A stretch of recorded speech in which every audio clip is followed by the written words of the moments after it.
शहजाद पूनावाला, बार बार ये कहा जा रहा है भाई इतना कमजोर हो गया आप लोगों का राष्ट्रवाद, एक सस्ते मस्खरे से खतरे में आ जाता है।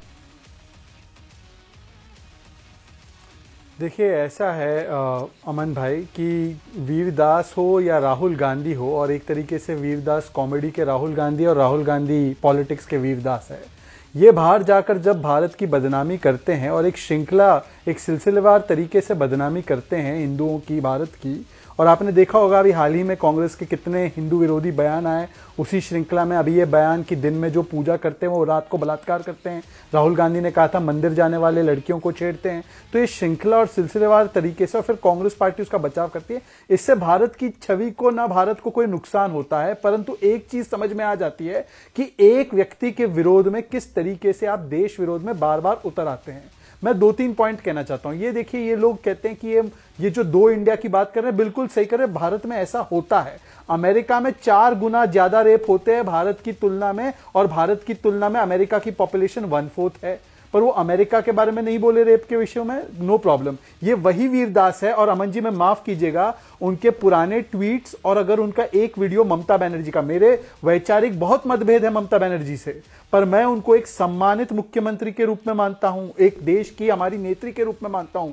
जो शब्दावली मैं देश की जनता को कहूंगा कि बाकी सब छोड़ दीजिए, केवल उस वीडियो को आप देखिए, जिस तरीके की शब्दावली वीरदास ने ममता दीदी के लिए इस्तेमाल की है, मुझे लगता है कि ये उदारवादी सो कॉल्ड सेकुलर लिबरल लोग अगर इसको अपना आइकॉन मानते हैं, महुआ मित्रा जी को मैं जवाब मांगता हूं कि क्या आप इसको अपना आइकॉन मानती हैं। दूसरी बात मैं कहना चाहूंगा कि देखिए, कांग्रेस पार्टी का हाल तो यह है कि अब वो स्टैंड अप करने की पोजीशन में नहीं रही, तो किसी के भी स्टैंड अप पे खड़ी हो जाती है। कभी पाकिस्तान के साथ सुर से सुर मिलाकर भारत को बदनाम करो, कभी वीरदास जैसे लोगों को। पर मैं आपसे एक चीज पूछना चाहता हूं कि ये जो स्टेटमेंट अभी आया था, ये स्टेटमेंट अगर हिंदू विरोधी, अगर यही स्टेटमेंट कोई और देता, तो क्या नासिर अब्दुल्ला जिस तरीके से एक्रोबैटिक करके इसको बचा रहे हैं, ये वही नासिर अब्दुल्ला है जिन्होंने जश्न और ताली बजाई जब कंगना रनौत का घर तोड़ा गया। कंगना रनौत का घर तोड़ा गया अवैध तरीके से, उसके एक बयान पर ये नासिर अब्दुल्ला चीख कर ताली बजा रहा था, और ये नासिर अब्दुल्ला आज एक्रोबैट्स करके एक्सप्लेनेशन दे रहा है, एलिबाई दे रहा है इस बयान का। इससे पता चलता है कि नासिर अब्दुल्ला को दिन में पूजा करके रात को बलात्कार करने वाला बयान कितना पसंद आया, उनको इतना पसंद आया कि उन्होंने, अच्छा आपने वकील हैं, आपने पीओके वाले बयान पे, कंगना रनौत के पीओके वाले बयान पे उसको भद्दी भद्दी बातें बोली, और आपके सारे बयान मुझे याद है। मैं एक लड़की तो एक बार कहिए, चलिए एक बार, अच्छा ठीक है, मैं झूठ बोल रहा हूं ना, मैं झूठ बोल रहा हूं ना, एक सेकंड। नासिर जी चिल्लाइए मत, नासिर जी चिल्लाइए मत, यहाँ पे आपकी कॉमेडी का समय नहीं, मैं आपसे सवाल पूछता हूँ। ठीक है, मैं झूठ बोल रहा हूँ ना, इसका टेस्ट हो जाएगा। आप झूठ चिल्लाने से कुछ नहीं होगा, एनसीबी आ जाएगी। जो झूठ बोला मेरे बारे में, खबरदार जो चिल्लाएंगे, पर आप चिल्लाएंगे आपके नेबर डिस्टर्ब होंगे। मेरी बात सुन लीजिए, मैं आपसे एक सवाल पूछता हूँ। आप कहिए, चलिए जैसे ये मांग कर रहे थे कंगना पर एक कानून मेरे से कोई सवाल मत पूछिए, आप मांग कीजिए कि वीरदास पर सेडिशन केस, मैं आपके सवाल का जवाब देने नहीं आया, आपके सवाल का जवाब देने नहीं आया। क्यों नहीं आया? आपके सवाल का जवाब देने नहीं आया। आप भी स्टैंड अप करना है, एंकर मेरे से पूछेगा, 6 मिनट का स्टैंड अप है क्या? आप अपना बयान पेश करिए, आप अपना बयान पेश करिए, कंगना के खिलाफ अवैध कार्रवाई का समर्थन करने वाले अब्दुल्ला, बयान पेश करो, वीरदास के खिलाफ मुंह नहीं खोल पा रहे, नहीं कर सकते मेरे से सवाल। कंगना के खिलाफ मेरे से कुनिका जी मेरे साथ जुड़ गई, समर्थन करने वाला कुनिका जी मेरे साथ जुड़ गई। हिंदुओं को गाली दी तो कुछ नहीं बोल पा रहा है। अच्छा, कुनिका सदानंद जी मेरे साथ जुड़ गई है। कुनिका जी आवाज आ रही है आपको? जी नासिर भाई आ रहा हूँ, एक एक करके बोलेंगे, थोड़ा आराम से, काफी सीनियर लोग हैं हमारे साथ। रजा मुराद जी हैं, अरुण बख्शी जी हैं, काफी। कुनिका जी हमारे साथ है, कुनिका जी आवाज आ। कुनिका जी, मतलब पड़ोसी के घर जाकर अपने घर वालों को गाली तो कौन देता है भाई?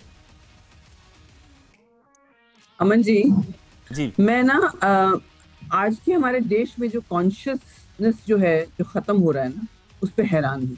यहाँ मेरे सीनियर कोलीग्स बैठे हैं और इनमें से एक को भी ये नहीं लग रहा है कि जो वीरदास ने कहा उसमें से क्या फॉल्स है, मुझे बताइए। बीच में मत टोकिएगा, मुझे बोलने दीजिए। हमें ये बुरा नहीं लगता कि हमारे वीर जो स्वतंत्रता जिन्होंने हमें दिलाई उसके बारे में कोई बोले, हम उसके लिए कुछ नहीं बोलेंगे। हमें ये बुरा नहीं लगता है, चाहे स्वर्गीय अरुण जेटली साहब ने कुछ साल पहले कुछ कहा था बाहर, या मोदी जी ने कुछ कहा था, उसके ऊपर हमें कोई प्रॉब्लम नहीं है।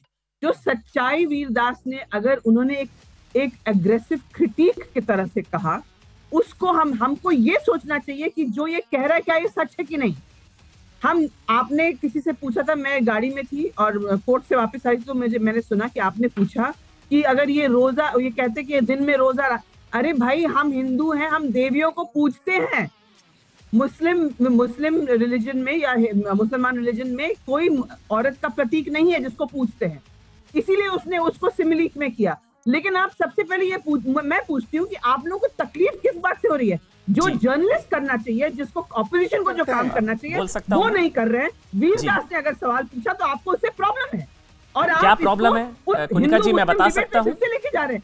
जी बिल्कुल। कम ऑन अमन जी, मुझे लगा जी टीवी छोड़कर आप बदल गए होंगे। कुनिका जी, नहीं, चाहे वहां रहूं चाहे यहाँ रहूं, कहीं भी रहूं, भाई हिंदुओं की आवाज तो उठानी पड़ेगी ना। क्या प्रॉब्लम है उसमें? जे सुबह पूजा करते हैं, रात को गैंगरेप करते हैं, हिंदू रेपिस्ट है आपके हिसाब से? कुनिका जी, हिंदू रेपिस्ट है आपके हिसाब से? एक एक करके आराम से बात करेंगे।